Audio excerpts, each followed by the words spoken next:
আসসালামু আলাইকুম। কেমন আছেন আপনারা সবাই? গতকালকে তো বলেছিলাম আমরা হসপিটালে পৌঁছে গিয়েছি। আজকে হসপিটালের প্রথম সকাল। আজকে একটু পরেই আমার বোনের অপারেশন। ও শাওয়ার নিতে গিয়েছে। এই রুমেই আমরা দুই বোন ছিলাম, আর সবাই বাসায় চলে গিয়েছিল। ভিজিটিং আওয়ারে ওরা আবার আসবে। এটা আমার বিছানা, এখানেই আমি ছিলাম রাতে। আসলে এখানে অনেক মানুষ অ্যালাউ না, রাতে একজনই থাকতে পারবে রুগীর কাছে, সেটা আমিই ছিলাম। আমার বোনের বাসা এখান থেকে 2 মিনিটের দূরে, এই জন্যই কোনো সমস্যা হচ্ছে না আমাদের।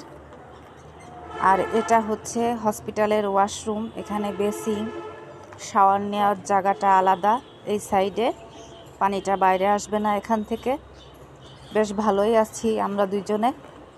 আর এই যে দেখেন, গতকালকের রাতের খাবার, বিকালের নাস্তা সব কিছুই ফ্রিজে রয়ে গিয়েছে।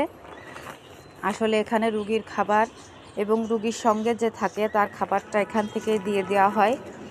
বাসা থেকে আনার কোনো ঝামেলা নেই, শুধু দেখা করতে আসবে আত্মীয় স্বজন, আর কোনো সমস্যাই নেই এখানে। বেল টিপলেই নার্স হাজির। আর এই দেখেন, সকালে আমার জন্য ব্রেকফাস্ট দিয়ে গিয়েছে। পরাটা দুটো দিয়েছে, ডাল সবজি দিয়েছে, সুজি দিয়েছে, ডিম পোস্ট দিয়েছে। আপনারা সবাই আমার বোনের জন্য দোয়া করবেন।